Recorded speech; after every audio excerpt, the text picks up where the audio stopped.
Price the Lord, அல்லேலூயா. கிறிஸ்துவுக்குள் பிரியமானவர்களே, இந்த அருமையான காலை வேளையிலும் தேவ சமூகத்துக்கு வந்த உங்கள் ஒவ்வொருவரையும் இயேசுவின் நேற்று நாமத்தினாலே அன்பின் வாழ்த்துக்கள். இந்த நாளிலும் எரேமியா 12ஆம் அதிகாரம் 5ஆம் வசனத்தை அடியேன் வாசிக்கிறேன். நீ காலாட்களோட ஓடும்போதே உன்னை இளைக்க பண்ணினார்களானால் குதிரைகளோடு எப்படி சேர்ந்து ஓடுவாய்? சமாதானமுள்ள தேசத்திலேயே நீ அடைக்கலம் தேடினால் யோர்தான் பிரவாகித்து வரும்போது நீ என்ன செய்வாய்? ஆமென், அல்லேலூயா.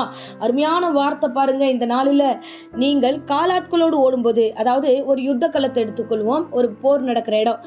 அங்கே பார்த்தீங்கன்னா முதல்ல காலாட்படை இருக்கும். அதாவது மனுஷர்கள் கையில் ஈட்டியோடும் கேடகத்தோடும் முதல் வரிசையில் நிற்பாங்க. அதுக்கப்புறம் குதிரைப்படை இருக்கும், அப்புறம் யானைப்படை இருக்கும்னு ஒவ்வொரு படைகளாக இருக்கும். இப்போது வசனம் சொல்கிறது, நீ காலாட்களோடு ஓடும் போதே, இப்போ எதிர்கொண்டு மனுஷனுக்கு மனுஷன் சண்டை போடுற அந்த சீன் வரும்போதே நம்ம இழைக்க பண்ணிக்கிறோம். அதாவது என்ன ஆண்டவரே, என்னை இவங்க இப்படியெல்லாம் பேசுகிறாங்களே, என்னை இப்படியெல்லாம் திட்டுறாங்களே, எனக்கு லைஃபே பிடிக்கல, என்ன வாழ்க்கை இதுன்னு ஒரு சின்ன சின்ன விஷயத்துக்கும் நம்ம சோர்ந்து போனால் நீங்கள் எப்படி பின்னாடி குதிரை மற்ற பிரச்சனைகளை சந்திப்பீங்க? குதிரைகளோடு கூட எப்படி சேர்ந்து ஓடுவீங்க?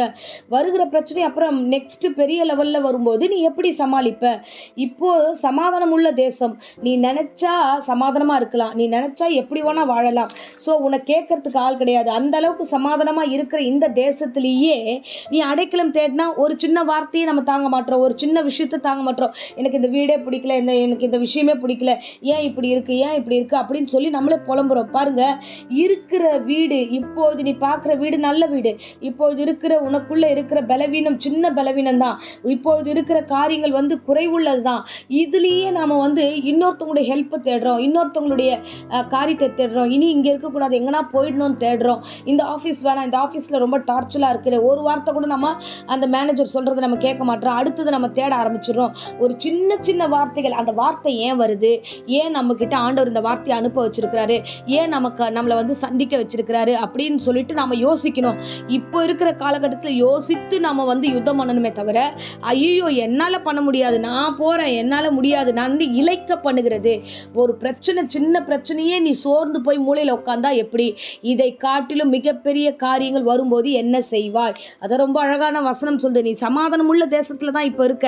இப்போ நீங்கள் என்ன வேணால் செய்யலாம், நீங்கள் நினச்சா எந்த காரியம்னாலும் செய்யலாம். அப்படிப்பட்ட ஒரு சூழ்நிலை தான் உங்கள் வீடு இருக்குது, நீங்கள் இருக்கீங்க, உங்கள் ஸ்டடீஸ் இருக்குது, உங்கள் ஜாப் இருக்குது. ஸோ உங்களை சுற்றி இருக்கிற சூழ்நிலைகள் இருக்குது. நீ எஸ்னா எஸ், நோனா நோ, அப்படி இருக்குது.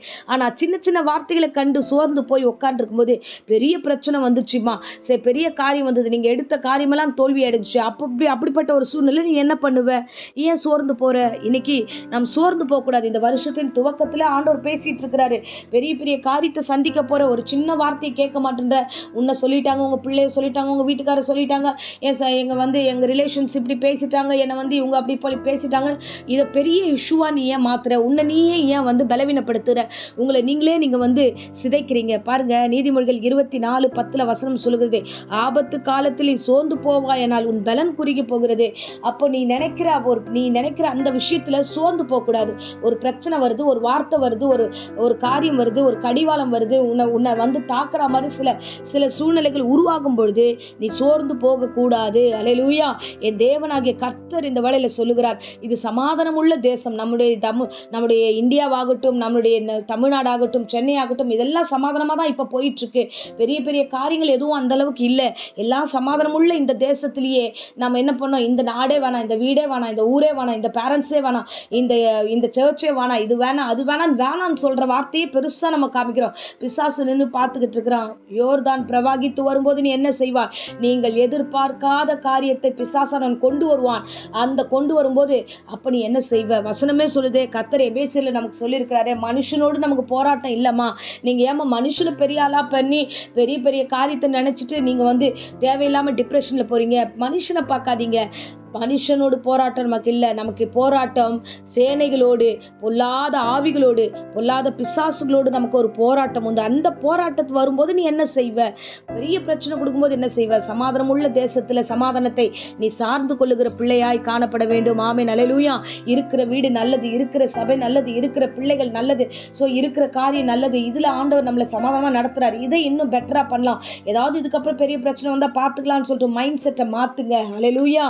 ஸோ ஆனால் நீ சோர்ந்து போகாதபடி ஜாக்கிரதையா இரு. என வசனம் சொல்லி வாலிபர்கள் இடறுகிறார்கள், அவர்கள் சோர்ந்து போகிறார்கள் என்று ஏசாயா 40ஆம் அதிகாரம் 29, 30 பார்க்கிறோம்.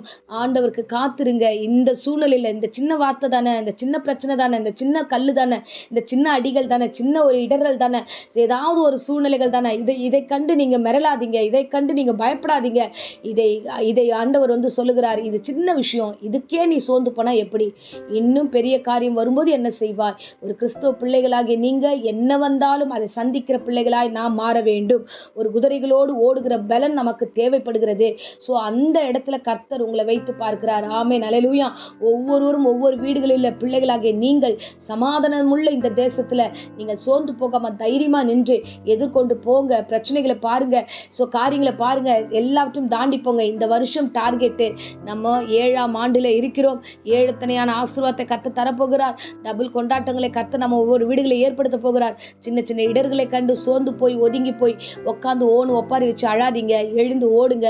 பெரிய காரியத்தை கர்த்தர் உங்களுக்கு செய்வார். ஆமென். அப்படி எழுந்துக்கலன்னா நீங்க குறுகி போயிடுவீங்க என்ற வார்த்தை மட்டும்தான் நிற்கும். நீ சுத்தி இருக்கிற அந்த வீட்டுக்குள்ள இருக்கிற 3 பேர் 4 பேர் இருக்கிற அந்த உணர்வோடு கூட வாழாதீங்க. உலகம் பெருசு, வெளியில பாருங்க, பெரிய காரியம் உங்களுக்காக காத்திருக்கிறது. கர்த்தர் உங்களை ஓடும்படியாய் கர்த்தர் பலத்தை தருகிறார். ஆமென். ஸோ இப்பொழுது இந்த உபவாச ஜெபத்தில் உங்களுக்காக ஜெபிக்கிறேன். சின்ன சின்ன வார்த்தைகளை கண்டு சோர்ந்து போன அருமையான சகோதர சகோதரிகளே, பலன் கொண்டு எழுந்து சமாதானம் உள்ள தேசத்தில் சமாதானமான காரியங்களை செய்ய முற்படுங்க. கர்த்தர் உங்களை ஆசீர்வதிப்பார். அன்பு ரட்சகா, இந்த அருமையான தருணத்தில் கர்த்தாவே இந்த பிரசங்கத்தை கேட்ட ஒவ்வொரு குடும்பத்தாருக்காக ஜெபிக்கிற, ஒவ்வொரு தனிப்பட்ட மனுஷருக்காக ஜெபிக்கிற, சின்ன விஷயத்தை கண்டு சோர்ந்து போகாதபடிக்கு ஆண்டவரே, சமாதானம் உள்ள இந்த தேசத்தில் அடைக்கலம் தேடாதபடி ஆண்டவரே கர்த்தாவே நீர் கூட இருப்பீர், எல்லாவற்றையும் ஜெயமெடுப்பீர் என்ற விசுவாசம் நம்பிக்கையும் இந்த பிள்ளைகளுக்கு உண்டாகட்டும். தொடர்ந்து காத்துக்கொள்ளும், வழி நடத்தும், ஆசீர்வதியும்.